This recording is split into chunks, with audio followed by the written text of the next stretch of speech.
তারপরে জানাই এখানে যত সাধুগুরু ব্রাহ্মণ বৈষ্ণব আছেন তাহাদের পাদ পদ্মে রইল আমার ভক্তিপূর্ণ দণ্ডবৎ প্রণাম।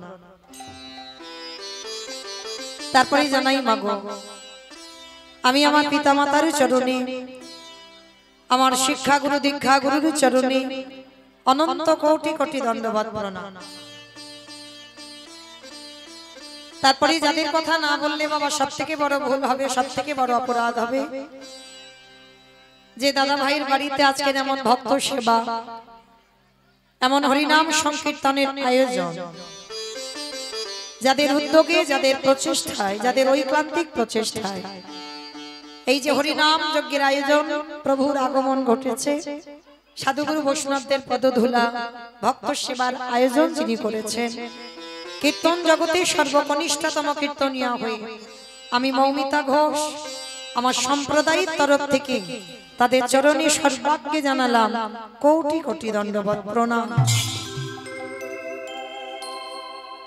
প্রণাম জানালাম একটাই মাত্র কারণ বাবা, আগে আমাদের সবাইকে জানতে হবে, বুঝতে হবে, মেনে নিতে হবে এটা কলিযুগ। আর এই কলিযুগে যাগযজ্ঞ নয়, ব্রত পূজা নয়, ধ্যান তপস্যা নয়, কেউ যদি পূজা অর্চনা না করে মহাপ্রভু বললেন তাতে অসুবিধা নাই, কেউ যদি যজ্ঞ অনুষ্ঠান করে মহাপ্রভু বললেন তাও অসুবিধা নাই, কেউ যদি ব্রত পূজা না করে তাতেও অসুবিধা নাই, কিন্তু কলির মানুষকে একটা পদ অবলম্বন করতে হবে, সেটা কি? হরির নাম হরির নাম হরির নামই বাকে মালা কালা নাস্তে বা নাস্তে বা নাস্তে বা গতিরা গতিরা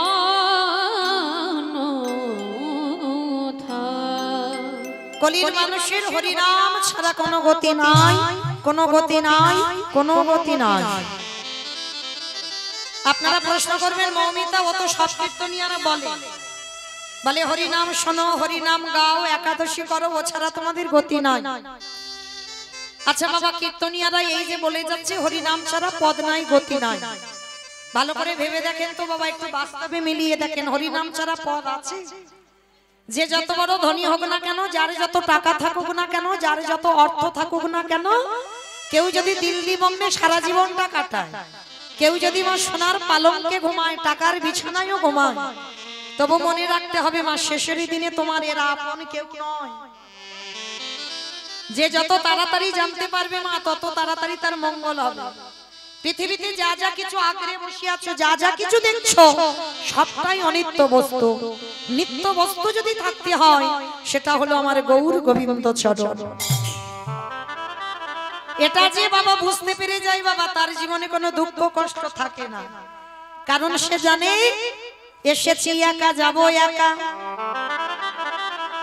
যেদিন এসেছিলাম হাতে কিছু ছিল না, আরে যেদিন ভব ছেড়ে চলে যাব সেদিন সঙ্গে করে কিছু নিয়ে যাব না। শুধু কটা দিনের জন্য এসে কি করছি? ছেলে আমার, মেয়ে আমার, জায়গায় আমার, জমি আমার, বিষয় আমার, বৈভব আমার, সব আমার আমার আমার আমার। কিন্তু মনে রেখো ভাই, বাঁশি যদি বেজে যায় পড়ে থাকবে সরকারি। এসেছো একা, যাবে একা, শেষের দিনে তোমার সাথ দেবে কে? না তোমার শুধু কর্মফল। কতদিন তুমি সৎসঙ্গ করেছো, কতদিন গুরুচরণ আশ্রয় করেছো, কতদিন সাধুগুরু বৈষ্ণবদের সঙ্গ করেছো, কতদিন হরিবাসরে বসেছো, কতদিন ভাগবত আসরে বসেছো, কতদিন যাবত তুমি একাদশী পালন করছো। এই ভালো ভালো কর্ম তোমার সাথে যাবে, আর কিছু যাবে না মা। তবে আমি মৌমিতা একটা গ্যারান্টি দিতে পারি, একজন তোমার সাথে যাবে। জানি না আপনাদের এই মেদিনীপুরে নিয়ম আছে কিনা, তবে আমার ডায়মন্ড হারবার এলাকায় নিয়ম আছে মা। মানুষ মরে গেলে যার বাড়িতে আছে তো খুব ভালো, আর যার বাড়িতে নাই দুটো জিনিস তাকে ভাড়া করতে হবে। কি? এক হলো খোল আর এক হলো করতা। আর পিছনে বাজাবে বলো হরি বলো হরি। কি মাইরা আপনাদের গ্রামে হয়তো? বেশ, তাহলে একটু বুঝতে সুবিধা হয়। তাহলে এই জায়গাটা একটু অনুভব করে দেখেন, যাদের আগলে বসেছিলেন কৃষ্ণ ভজন করতে পারলেন না, সারাদিন শুধু সংসারের কাজ করে গেলেন, সারাদিন আনতে একবারও কৃষ্ণ বলে কাঁদতে পাচ্ছেন না। 5 মিনিট গোবিন্দ চরণে একটু নিস্তব্ধ হয়ে বসতে পাচ্ছেন না, কেন? সংসারের জ্বালা। কিন্তু কেউ কি তোমার সাথে গেল? গেল না। তাহলে যাচ্ছে কে? এই হরি নামে যাবে। আমাদের পচা দেখো, দেখো যা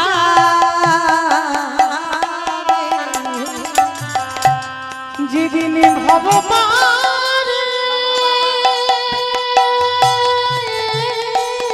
হরিবল হরিবল, যেদিন ভবপারে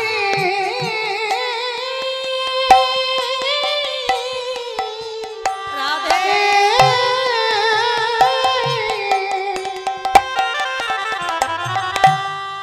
যেদিন ভবপারে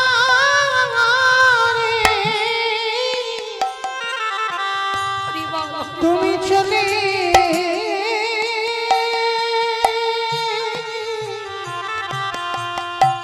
চলে যা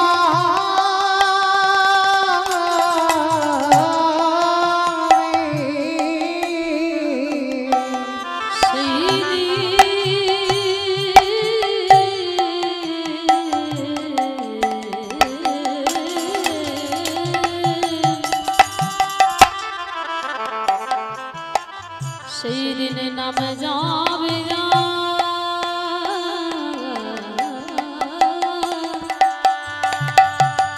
এই পচা দেহ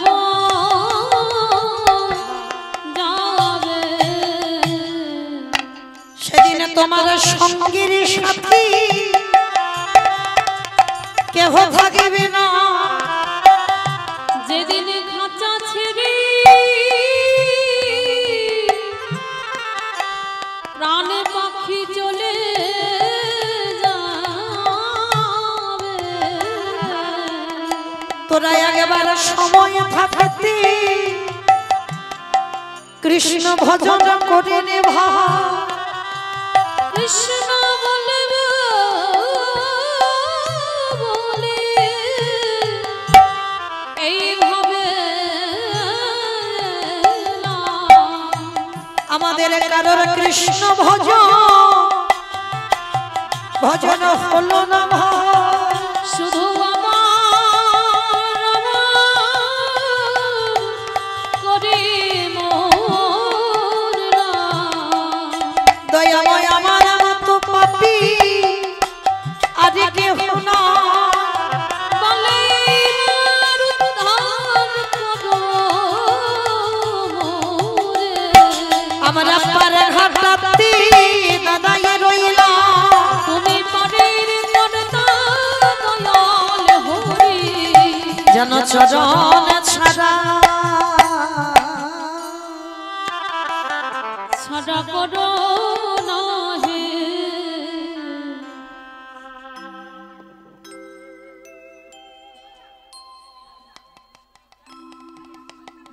একটু উলুধ্বনি মাইরা।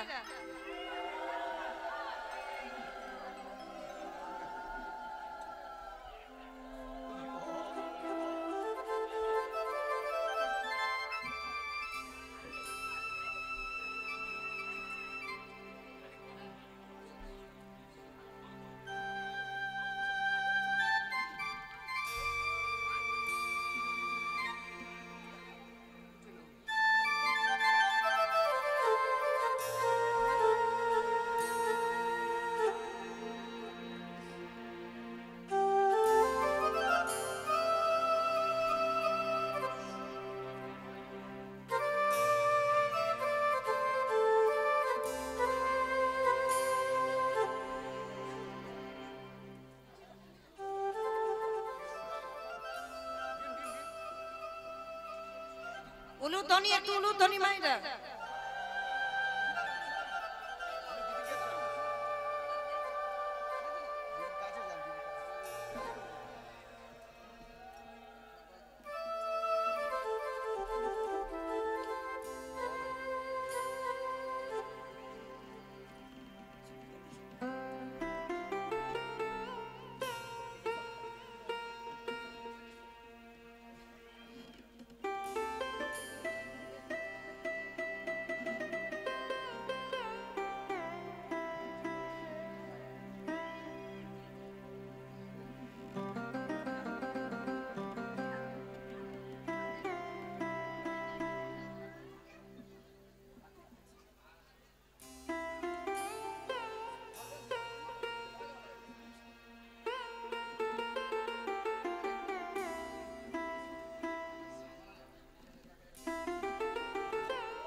নিতাই গৌর কৃষ্ণ প্রেমানন্দে হরি বল হরি বল হরি বল।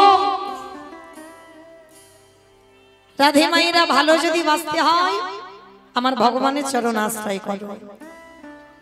এই যে দাদা ভাইয়ের বাড়িতে আজকের হরি নাম সংকীর্তনের আয়োজন, তা আপনারা যত যত ভক্তবৃন্দ আছেন এই দিদি ভাই দাদা ভাইকে আশীর্বাদ করে যাবেন। এদের পরিবার আত্মীয় পরিবার বর্গ সবাই যারা যারা আছেন সবাইকে আশীর্বাদ করবে যেন এ জনমে নয় প্রতিটা জনমে জনমে তারা যেন গৌর গোবিন্দ চরণের দাস হতে পারে। নিতাই গৌর প্রেমানন্দে হরি বল হরি বল হরি বল। আচ্ছা মাইরা একটু ভালো করে ভেবে দেখেন তো কি প্রয়োজন ছিল, কি দরকার ছিল এত টাকা খরচা করে, এত অর্থ ব্যয় করে হরিনাম সংকীর্তনের আয়োজনটা করাবো?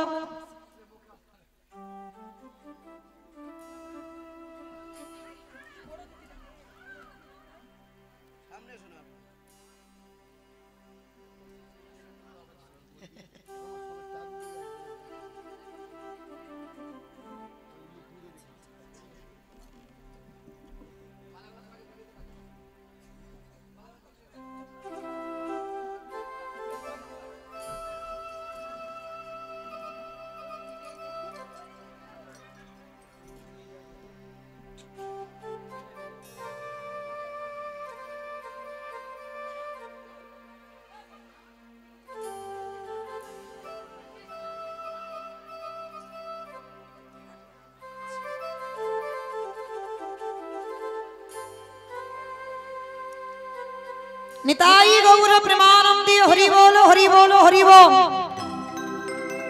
তাহলে মায়েরা এত এত খরচ করে এত অর্থ ব্যয় করে এই যে ভক্ত সেবার আয়োজন করেছেন, এত সুন্দর প্যান্ডেল সাজিয়েছেন, প্রভুদের আগমন ঘটেছে, কি দরকার ছিল? এই টাকাটা ব্যাংকে রাখলে কি কাজ হতো না? একটু টাকাটা বেড়ে যেত, তাতে লাভ হতো। এটা করে কি কোনো লাভ হচ্ছে? লাভ হচ্ছে। লাভ যদি না হতো কলির মানুষ কৃষ্ণ নামে এত পাগল হতো না, ভক্ত সেবার জন্য এত পাগলের মতো ঘুরতো না। তাহলে লাভটা কি হলো জানো? আমি কম করে বলি কথার কথা বাবা, যদি আমার এই অনুষ্ঠানের জন্য 5 লাখ টাকা খরচা হয়, এটা কম করে আমার কথার কথা বললাম, যদি 5 লাখ টাকা খরচা হয় আমার রাধারানী কিন্তু 10 লাখ টাকা ব্যাংকে দেবে না। কিন্তু কোন ধন পাবে জানো? যে ধন চোরেরা চুরি করতে পারে না, যে ধন কোনদিনই অপহরণ করা যায় না, যে ধন কোনদিনই লুট করা যায় না, যে ধনের নাম হলো কৃষ্ণ প্রেম ধন। ওই কৃষ্ণ প্রেম ধন যদি একবার হৃদয়ে জেগে যায়, মনে রেখো না, বাইরের টাকা পয়সা হলে ব্যাংক ব্যালেন্স তৈরি করেছো, ঘর বাঁধিয়েছো ভালো, এগুলো তোমার দেহের সুখ হবে। অর্থ হলে তোমার দেহের সুখ হবে, ভালো জামা কাপড় পরবে, ভালো খাবার খাবে, কিন্তু পরমাত্মা রূপী ভগবানকে খেতে দেবে কি গো? তাহলে এই আত্মাকে তো কিছু খেতে দিতে হবে, শুধু দেহের খাবারটা দিলে হবে না। তাহলে আত্মার খাবারটা কি? এই জগতে যদি একজন ভক্ত সারা দিনের মধ্যে একেবারে গোবিন্দ চরণে বসে বলতে পারে, হে গোবিন্দ আমার বলতে যা কিছু আছে তোমারে দিলাম বলে, যদি একজন ভক্ত নয়ন জলে কাঁদিতে পারে, আমার ভগবান কি করে জানো? ও তারে ভিতরে বাহির দুটোই আলো, যে জন হা কৃষ্ণ বলি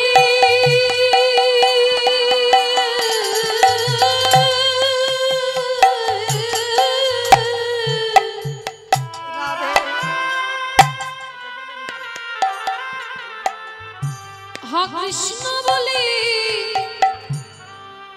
কাঁদিতে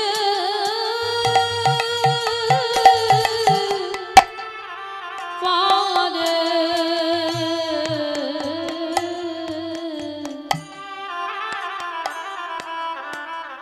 তার ভিতর বাহির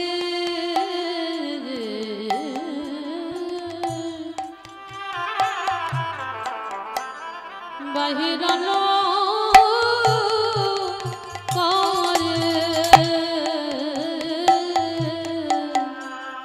এই জগতে আমার সুখ যদি পেতে হয়, বাহ্যিক জগতের অর্থ হলে তোমার সুখ হবে না। সুখ তুমি কখন পাবে জানো? যদি একবার কৃষ্ণ নামে তুমি কাঁদতে পারো। সংসারের জন্য কাঁদলে তোমার কিছু হবে না গো। কাঁদতে যদি হয় একবার কৃষ্ণ বলে কেঁদো। এই দেহটা আমাদের ভজনের দেহ, এই দেহটা আমাদের সাধনের দেহ। এই যে আমাদের হাত দিয়েছে, পা দিয়েছে, বদন দিয়েছে, চোখ দিয়েছে, দেহের প্রত্যেকটা অঙ্গ কৃষ্ণ সেবার জন্য। তো সেবা যদি দিতে হয় মা, সকাল সকাল দিতে হবে। শিশুকালে কৃষ্ণ ভজে কৃষ্ণ পাবার আসে, কৃষ্ণ পাবার আসে। যৌবন কালে কৃষ্ণ ভজে আসে বানা আসে, আসে বানা আসে। অগবৃদ্ধ কালে কৃষ্ণ ভজে জমের তর আসে। তাহলে সকাল সকাল ভজন করতে হবে। আবার মহাজনেরা বলছেন মা, কুড়ি ফুলে গোবিন্দ সেবা হয় না। কি মাইরা কুড়ি ফুল গাছ থেকে তুলে গোবিন্দ চরণে দিতে পারবে? পারবে না। আর কুড়ি ফুল সম আমাদের বাল্যকাল। দেখবে ছোট ছোট বাচ্চারা কীর্তন আসরে বসেছে, ঠিক কথা, কিন্তু বাবা এদের কি শোনার অভিজ্ঞতা আছে? বসতে হয় বসেছে, কানে শুনতে হয় শুনছে, কিন্তু কিছু বুঝছে না। এইটা হচ্ছে কুড়ি ফুল, ওটা গোবিন্দ সেবায় লাগবে না। সে লেগেছিল বাবা ধ্রুবের, লেগেছিল প্রহ্লাদের, কারণ তাদের মাটিগুলো ভালো ছিল। আমরা এখন মাটি ভালো নয়। বাবা হলো বীজ, মা হলো ক্ষেত্র বা মাটি। যে বীজ বপন করে দিল, মাটিটা যদি নোনা লেগে যায়, মাটির ফসল জীবনে ভালো হবে না। তাহলে সে ধ্রুব প্রহ্লাদ পেরেছিল কুড়ি ফুলের সেবা, কিন্তু কলিযুগে বাবা কুড়ি ফুলের সেবা হবে না, কারণ আমরা মাটিটা ঠিক তৈরি করতে পারছি না। তাহলে সেবা দিতে গেলে আবার বলছে বাসি ফুলে তো গোবিন্দ সেবাই হয় না। আমাইরা বাসি ফুল মানে সেবা হয়? যে ফুল কালকের ফুটেছিল আজকের গাছের গোড়াতে গিয়ে দেখছো সে শুকিয়ে ঝরে পড়ে গেছে, সে ফুল গোবিন্দ চরণে দেওয়া যায়? যায় না। তাহলে বাসি ফুল সম আমাদের দেহ তত্ত্বে বলছে বার্ধক্য কাল, দন্ত পড়ে যাবে, কেশে পেকে যাবে, চামড়াগুলো আলগা হয়ে যাবে। স্নান করে ঠাকুর ঘরে গিয়ে বাবা হরি বল হবে না, দাঁত পড়ে গেছে তো হবি বল হচ্ছে, সে উচ্চারণ ঠিক হচ্ছে না। ঠাকুর ঘরে গিয়ে আর্নিক করতে বসেছো, কখন ঘুমে ঢলে পড়ে যাচ্ছ। নামের মালা নিয়ে জপ করতে বসেছো, বারবার চেয়ারে বসে উল্টে উল্টে পড়ে যাচ্ছ। এটা বাসি ফুল, এ ফুল গোবিন্দ সেবায় লাগছে না। তাহলে সেবা দেবে কোন ফুল? সত্য পুষ্পটিত ফুল। আজকের ফোটা ফুলে সেবা দাও। আর আজকের ফোটা ফুল সম আমাদের যৌবন কাল। এটা আমার কথা নয় বাবা, গোবিন্দ আমার রাধারানীকে বারবার বলছে আমি যৌবন বড় ভালোবাসি। কি গো মাইরা, যখন তোমার পা চলবে, যখন হাত চলবে, 10 ইন্দ্রিয় চলবে, সতেজ থাকবে, তখন সেবা আর বৃদ্ধ বয়সের সেবা দুটো পার্থক্য হবে না। তাই তো রাধারানীকে বলছে রাধে আমি যৌবন বড় ভালোবাসি। সেবা যদি দিতে হয় যৌবন কালে আমায় সেবা দাও। যার জন্য তো গোবিন্দ যেদিন মথুরায় চলে গেল, আমার রাধারানী কেঁদে কেঁদে বলেছিল সজনী রে, আমার বধূ যে ওই বৃন্দাবন থেকে মথুরায় চলে গেল, যেদিন আমার বধূ এই বৃন্দাবনে ফিরে আসবে, সেদিন যদি আমার দেহে যৌবন না থাকে, বলে বলে কি দিয়ে গোবিন্দ আমি সেবা দিব। নিতাই গৌর হরি বল যৌবনে যদি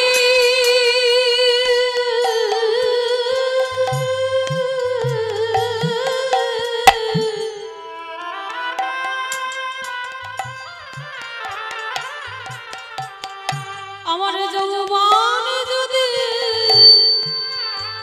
ফুরায়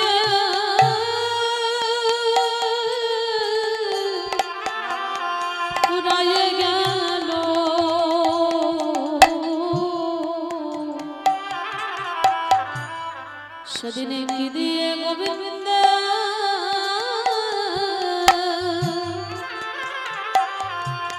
আমি সেবা করি। আস্তে তাহলে চলেন মায়েরা আজকে সবাই আমরা গুরুচরণ আশ্রয় করে যখন একত্রিত হয়েছে আমরা সবাই চলে যাব শ্রীধাম নদিয়া নবদ্বীপ ধাম। কি মায়েরা সবাই একটু নদিয়ায় যাবেন তো? সবাই তা সবাই যদি চলে যায় তাহলে কীর্তন কাকে নিয়ে হবে? কেউ যাব না, কারণ এই রাত্রিবেলা তুমি নবদ্বীপ যেতে যাবে তো স্বামীর অনুমতি চাই, ছেলে বৌমার অর্ডার চাই, তারপর তুমি যেতে পারবে। একা একা নয়, ও পরিবারের সব অনুমতি দেবে তো তারপরে যাবে। কিন্তু মা একজনকে কোনো অনুমতি নিতে হয় না, বলো তো সে কে? মন। এই মনটা হচ্ছে স্বাধীন বাবা, একে কারোর কৈফিয়ত দিতে হয় না, কারণ অনুমতি নিতে হয় না। তাহলে দেহগুলো সব ছেলে পুলে মানুষ করুক, দেহগুলো স্বামীর ঘরে থাক, আর মনগুলো নিয়ে যাব এই রাত্রিবেলা সুরধনী গঙ্গার তীরে। কেমন? দেহগুলো থাক, মনগুলো নিয়ে চলে, কারণ দেহ নিয়ে যাওয়া অসম্ভব। এই রাত্রিবেলা গাড়ি ঘোড়ার অসুবিধা, এতটা রাস্তা যাব কি করে? এর থেকেও দ্রুত কিন্তু তোমার মন। প্লেন তাড়াতাড়ি যাবে কিন্তু মনের থেকে তাড়াতাড়ি নয়। এক্ষুনি চোখ দুটো বন্ধ করে বলো, আমি বৃন্দাবনে বাঁকে বিহারী লালকে একবার দেখবো। চোখ দুটো বন্ধ করে ভাবো মন সেখানে চলে গেছে। একবার মনকে বলো, মন সবাই কুম্ভ মেলা স্নানে যাচ্ছে, চলো একবার ডুব দিয়ে আসি। মনটাকে বলো, মন চলে যাবে প্রয়াগে, তাই না? এক্ষুনি মনটাকে বলো, মন আমি একটু সুরধনী গঙ্গা স্নান করবো, মন সেখানে চলে যাবে। তাহলে মন স্বাধীন। চলো মনগুলো নিয়ে যাই, দেহগুলো সবে আপনাদের গ্রামেই থাক, আর আমারও দেহটা আপনাদের এখানে থাক, মনগুলো নিয়ে যাই। সত্যতে নারায়ণ, ত্রেতাতে রাম, তারপরে কৃষ্ণ, কলিতে হলেন শ্রীকৃষ্ণ চৈতন্য মহাপ্রভু। তা কৃষ্ণ কলিকালে যেদিন গৌর হলো সেদিন নবদ্বীপের অবস্থাটা কেমন ছিল জানো? বৈষ্ণব মহাজনেরা বৈষ্ণব পদ লিখছে। আজ নদী গা উদয়গিরি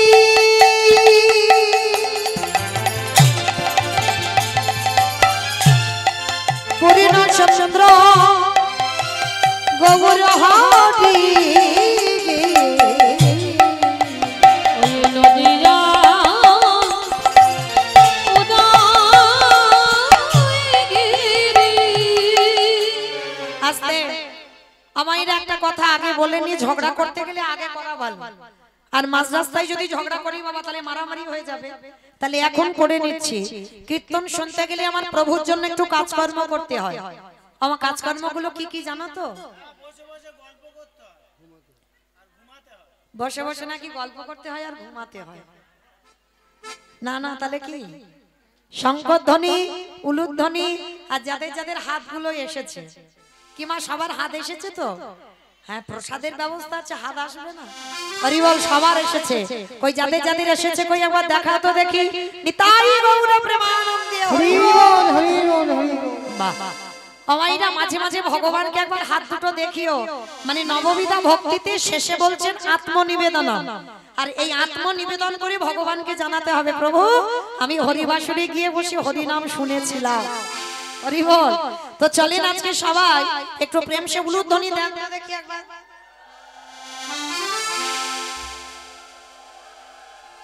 আর একটু জোরে দাও। আজ নদী গা উদয়গিরি আমার গোনারি গুনা গুনা গুনা গোনারি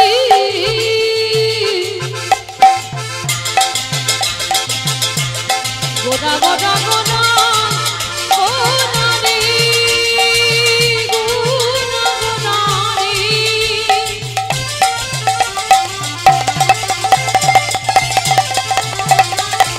ওই নদীরা নদী গোরা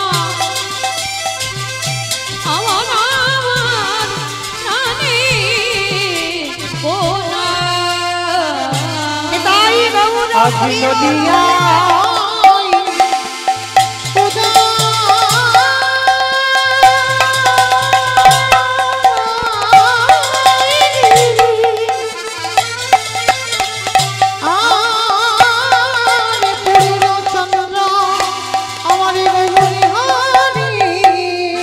কৃপা করি হইল উদা আজ কৃপা করে হইল উদয়।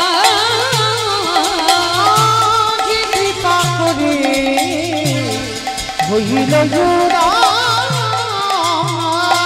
আজ সোনার নদিয়ায় প্রভু উদয় হলো সোনার নদী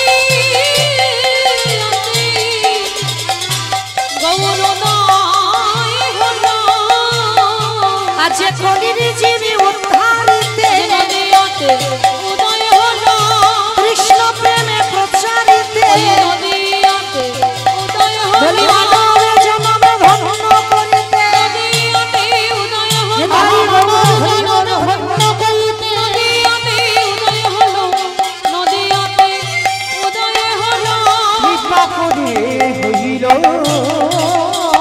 উদয় নবদ্বীপের মাটিতে ব্রজেন্দ্র নন্দন কৃষ্ণ কলিতে হলো গৌরাঙ্গ। কিন্তু মাইরা যে ভগবান সত্যতে বড় লোক, ত্রেতাতে বড় লোক, দাপারেও বড় লোক। কি মাইরা একবার ভেবে দেখেন, নারায়ণ সিংহাসনে বসেছে, রঘুপতি রামচন্দ্র 14 বছর বনবাস থেকে ফিরে রাজা হলো। ভগবান কৃষ্ণ বৃন্দাবনের রাজার ছেলে, মথুরার রাজা, দ্বারকার রাজা।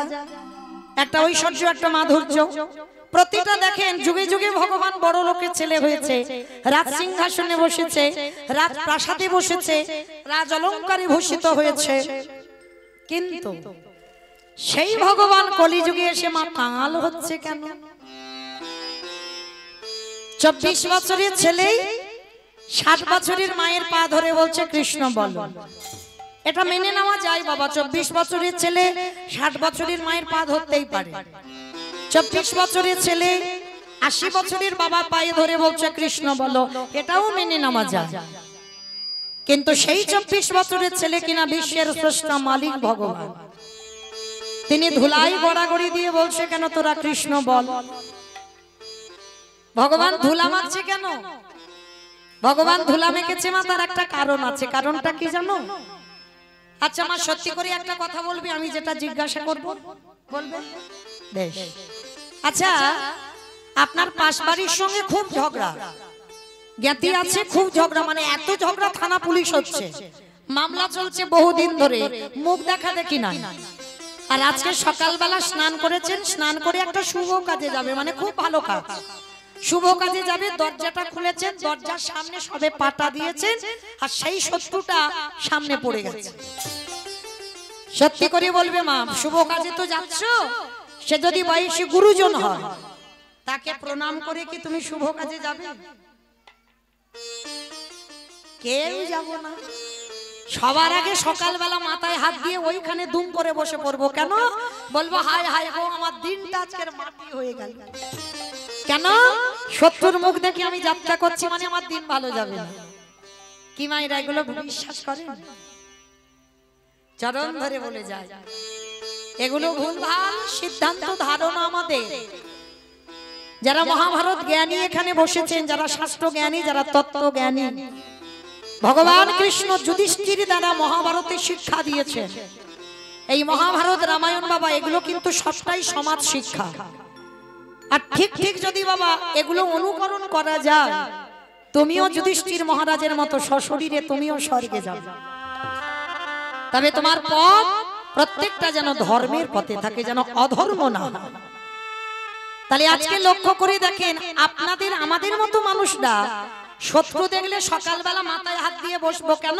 ওর মুখ দেখা মহাপাপ, আমার যাত্রা অশুভ হবে, এটা আমাদের আপনাদের ভাবনা, আপনাদের আমাদের ধারণা। কিন্তু মহাভারতে যুধিষ্ঠির দ্বারা ভগবান শিক্ষা দিয়েছেন, শত্রু হলেও শত্রুকে বড় জায়গা দাও। প্রমাণ, যেদিন মহাভারতে বাবা কুরুক্ষেত্রের মাঠে যুদ্ধ হবে, ঠিক যুদ্ধের প্রারম্ভে আমার ভগবান কৃষ্ণ যুধিষ্ঠির দাদাকে ডাকছে, যুধিষ্ঠির দাদা আর দেরি করো না, তাড়াতাড়ি তুমি রণসাজে প্রস্তুত হও, সকালবেলা আমাদের যেতে হবে ধর্মক্ষেত্রে, কুরুক্ষেত্রে। ভালো করে এই কথাটা দেখেন। আচ্ছা বলেন মা, এই জায়গাটা যদি একটু রক্তের বন্যা বয়, মানে কত মা যদি ছেলে হারায়, কত বাবা যদি তার সন্তান হারায়, কত পত্নী যদি তার স্বামী হারায়, তাহলে এই জায়গাটাকে কেউ কোনোদিন ধর্মক্ষেত্র বলবে? বলবে না তো? তাহলে কুরুক্ষেত্রের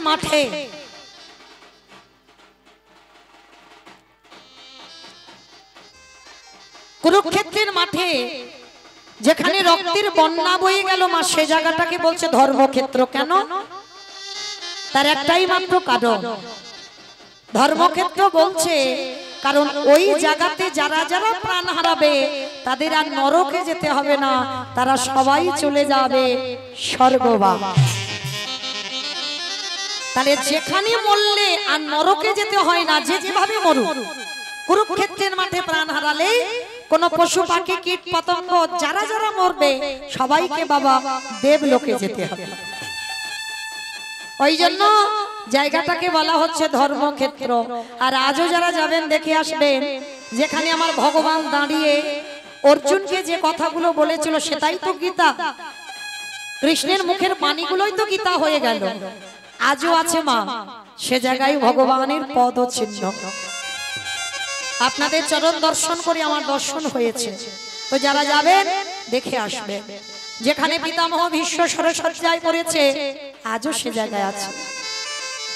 তাহলে ভগবান কৃষ্ণ যুধিষ্ঠির মহারাজকে ডাকছে, যুধিষ্ঠির দাদা দেরি করো না, তাড়াতাড়ি তুমি রণসাজে তৈরি হও, এক্ষুনি আমাদের যেতে হবে ধর্মক্ষেত্রে, কুরুক্ষেত্রে।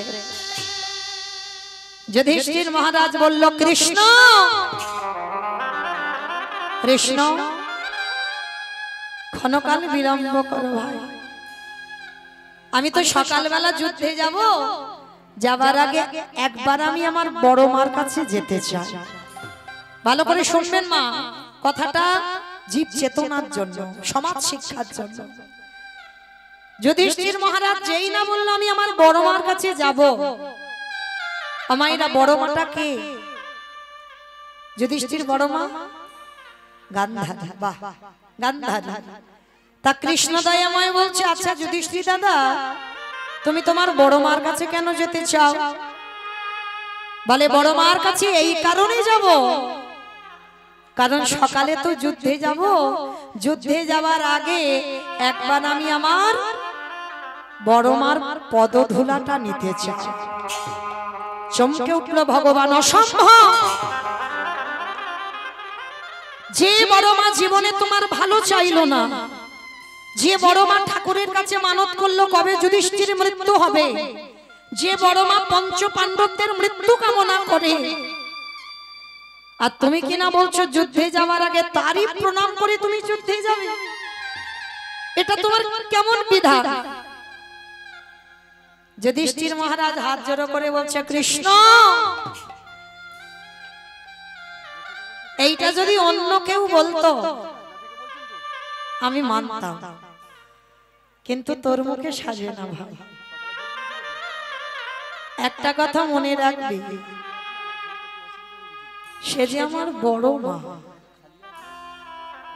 যুধিষ্ঠির চরিত্রটা দেখেন, একটু অনুভব করে, আমার মায়ের থেকেও বড়, তাহলে আমার মায়ের থেকে আগে আমার বড় মা চাই। আর কৃষ্ণ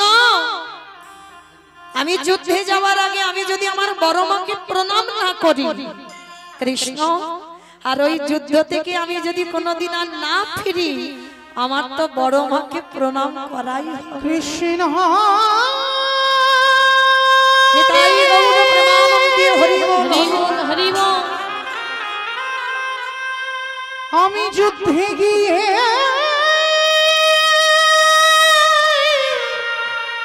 ফিরে না আসি,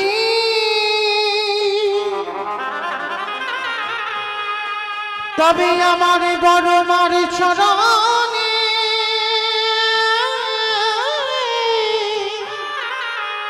প্রণাম করা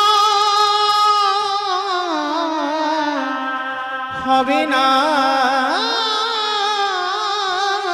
রে। কৃষ্ণ আমার বড় মাকে প্রণাম না করলে যদি আর ফিরে না আসি, কারণ আমার বড় মা আমার খারাপ চাই, আমি তো বড় মার খারাপ চাই। কৃষ্ণ আমি যাব, প্রণাম করব আর চলে আসব, ঠিক আছে? এইবার কৃষ্ণের অনুমতি পেয়ে যুধিষ্ঠির মহারাজ যাচ্ছে গান্ধারী বড় মার কাছে। আর গান্ধারী তখন কোথায় জানো? ভগবানের ছবির কাছে বসে বসে কাঁদছে। কৃষ্ণ, আমি 100 ছেলের মা। লক্ষ্য করেন বাবা, আমাদের যদি একটা পুত্র সন্তান হয় কত আনন্দ হয়, তাই না? পরপর কন্যা সন্তান হবে, তারপরে যদি একটা পুত্র হয় কত আনন্দ হয়। আর গান্ধারীর 100টা ছেলে। কৃষ্ণের কাছে বসে বসে বলছে, কৃষ্ণ, আমি তো মা, আমি বুঝতে পেরেছি আমার 100টা ছেলে যুদ্ধে যাবে, ওরা কেউ কোনোদিন আর ঘরে ফিরবে না। আমি জানি আমি মা, মনটা কুগাইছে, কিন্তু কৃষ্ণ, আমার 100টা ছেলের মধ্যে তুই 99টা খারাপ করতে পারতিস, আমার একটা ছেলেকে কি তুই কৃষ্ণ ভক্ত করতে পারলি না? বল না। আমার এতগুলো সন্তান সবাই অধার্মিক হয়ে গেল। শুনেছি জন্মাবার সঙ্গে সঙ্গে কারোর বিবেক বুদ্ধি কিছু হয় না। তাহলে তুই কি পারলি না আমার ওই ছেলেটা, অতগুলো ছেলের মধ্যে একটা ছেলেকে ভক্ত করে দিতে? বসে বসে কাঁদছে। আর সেই সময় যুধিষ্ঠির এসে ডাকছে, বড় মা, বড় মা। কে? তাড়াতাড়ি করে চোখটা মুছে দিয়ে দরজায় এসে দেখছে বাবা যুধিষ্ঠির দাঁড়িয়ে আছে। দরজাটা খুলে যুধিষ্ঠিরকে দেখে বলে, কি চাস? কেন এসেছিস? কাল সকালবেলা তুই যুদ্ধে যাবি, আমার বড় ছেলে তোকে দেখলে এক্ষুনি বধ করে দেবে। যুধিষ্ঠির মহারাজ হাসছে আর বলছে, না বড় মা, তোমার ছেলে আজকের আমার মারবে না। কেন জানো? এখন আমি তার শত্রু হইনি। ওরা কালকের 100 জন আর আমরা 5 জন যখন মুখোমুখি দাঁড়াবো রণাঙ্গনে, তখন আমি শত্রু হব। তো কি চাস? কালকে যুদ্ধে যাবি আর আজকের আমার কাছে এসেছিস কেন? দেখতে এসেছিস আমি কত সুখে আছি? না বড় মা। তাহলে কেন এসেছিস? যুধিষ্ঠির হাত জোড়ো করে বলছে, বড় মা, জীবনে তো তোমার কাছে কোনোদিন কিছু চাইনি, কালকে তো যুদ্ধে চলে যাব। চরিত্রটা একটু লক্ষ্য করবেন বাবা, অনুভব করবেন যে সবথেকে বড় শত্রু তার কাছে এসে বলছে, বড় মা, এত বড় হয়েছি তোমার কাছে কোনোদিন কিছু চাইনি, আজকে আমি একটা জিনিস চাইবো, তুমি দেবে। কি চাস? আর কি চাইবি বলি এত রাত্রিবেলা এসেছিস? ঠিক আছে, যদি আমার কাছে থাকে আমি দেব। আছে বড় মা, তোমার কাছে আছে বলেই তো আমি এসেছি। বল কি চাস? না ওরকম করে নয়, তুমি একবার আমার মাথা ছুঁয়ে প্রতিজ্ঞা করো, আমি যা চাইবো তুমি আমায় দেবে। গান্ধারীকে জোর করে প্রতিজ্ঞা করালো, গান্ধারী প্রতিজ্ঞায় আবদ্ধ হলো। যুধিষ্ঠির মহারাজ বলছে, বড় মা, মনে থাকে জানো তুমি প্রতিজ্ঞা করেছো, আমি যা চাইবো তুমি দেবে। মাথায় হাত দিয়ে যুধিষ্ঠির মহারাজ বলে উঠল, ভগবান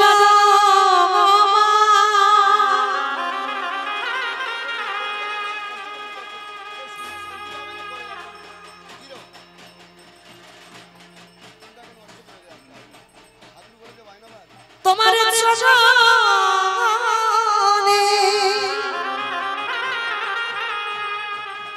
তোমার চরণে আমার একটাই নিবেদন, একবার আমার মাথায় হাত রেখে আশীর্বাদ দাও, যেন প্রথম দিনে যুদ্ধে গিয়ে তোমার যুধিষ্ঠির মৃত্যু হয়ে যায়।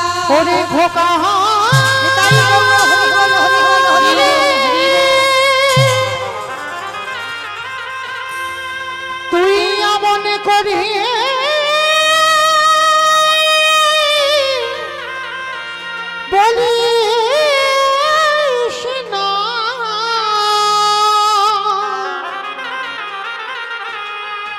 যে বড় মা হয়ে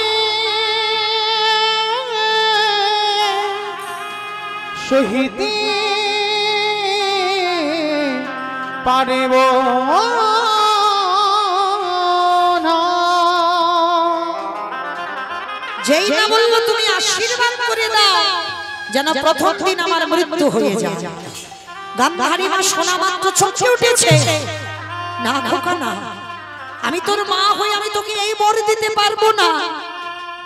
কেন পারবে না বড় মা? তুমি তো সারা জীবন ঠাকুরের কাছে মানত করেছো তোমার যুধিষ্ঠির কবে মরবে, তাহলে আজকে আমি নিজে চাইছি, তুমি কেন দিতে পারবে না?